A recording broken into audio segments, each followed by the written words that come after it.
नमस्कार, आप सभी को नमस्कार। आज हमारे बीच में है डॉक्टर नरेश कुमार डब्बू जी हैं, जो एक एस्ट्रोलॉजर हैं और बहुत नामी गिरानी हस्ती हैं, जिनसे ये मेरे मित्र भी हैं। और मैं इनसे कुछ एक क्वेश्चन करने आए, मतलब कुछ हम लोग एक वार्ता कर रहे हैं, क्योंकि ये भी लोगों को जागरूक करते हैं।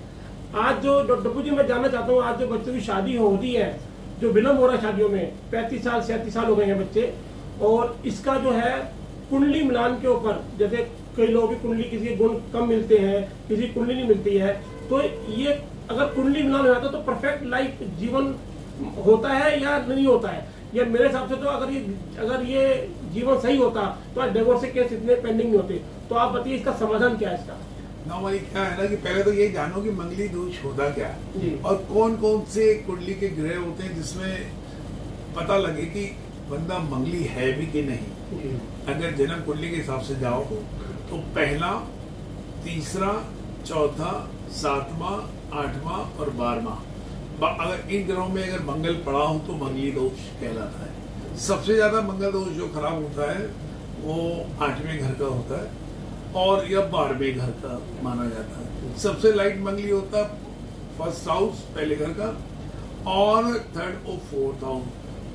जो फोर्थ हाउस होता है वो चंद्र से होता है, थर्ड, फर्स्ट और थर्ड वो आंशिक होता है। मंगली 3 तरह के होते हैं। नंबर 1, एक मंगली दोष जो होते हैं जो आंशिक होते हैं, जो 18 साल की उम्र में खत्म हो जाते हैं दोष। दूसरे होते हैं जो चंद्र से मंगली होते हैं, वो 23.5 साल की उम्र में उनका दोष समाप्त हो जाता है। और तीसरा जो मंगल दोष होता है सूर्य द्वारा मंगली, जो 8वें घर का सबसे खतरनाक मंगल होता है, वो 27.5 साल की उम्र में सारे मंगल दोष उसमें समाप्त हो जाते हैं।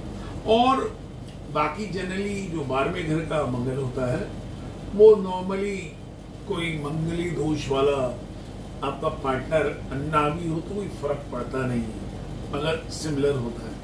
और शादी के बाद लोग कहते हैं कि मंगल दोष वाले की शादी मंगल दोष से होनी चाहिए। मंगली दोष से तो मैं बिलीव नहीं रखता इस चीज में। क्यों नहीं रखता? क्योंकि इंसान का दिल मिलना चाहिए, कुंडली नहीं दिल।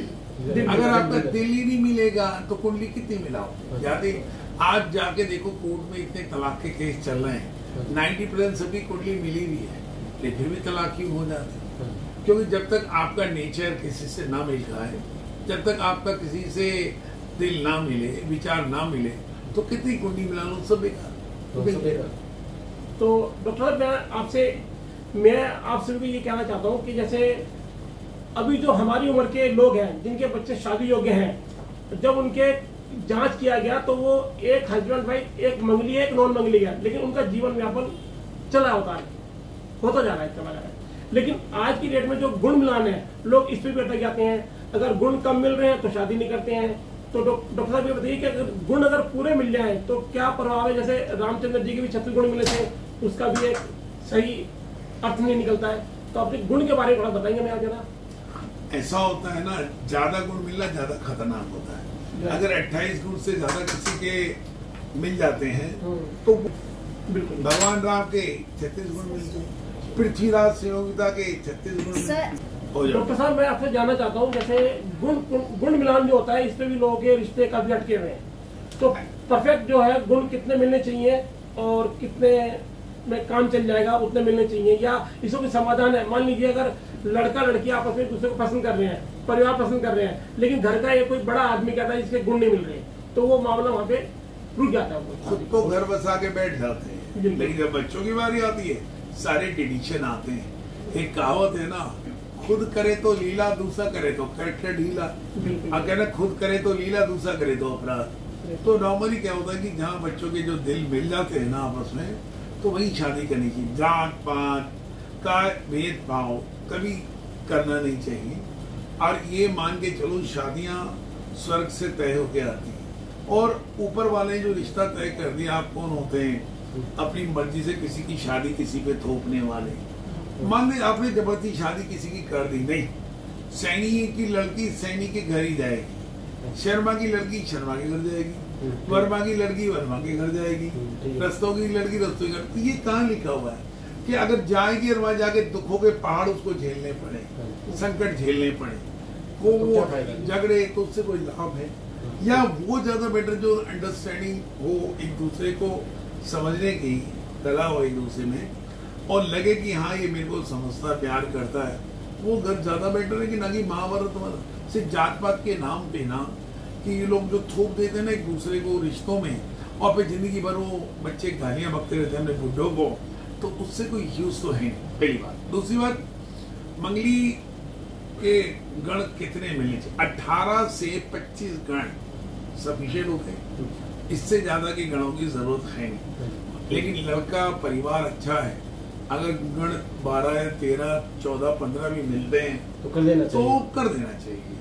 तो उसमें तो कहीं कोई पंगा प्रॉब्लम है नहीं। उसमें जो लेकिन आप ये देखो, लड़की पंडित लोग जो होते हैं वो बहम डाल देते हैं। पंडितों का काम क्या होता है? बहम ही डालना होता है ना भाई, उनकी दुकान कैसे चलेगी बेचारों की? जितने भी पंडित है ना दुनिया में ना, अब पहले क्या कहते हैं, काल सर्प दोष है, काल सर्प दोष। उनसे पूछो काल सर्प दोष किसे कहते हैं? काल सर्प दोष नामी कोई चीज ही नहीं।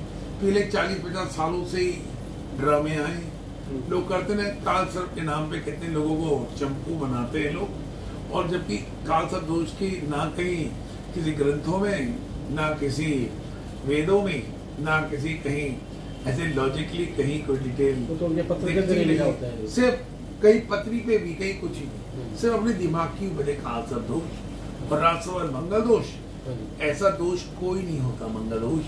मंगल भारी कह सकते हैं, या मंगल का दुष्प्रभाव बोल सकते हैं। दोष का मतलब क्या हुआ?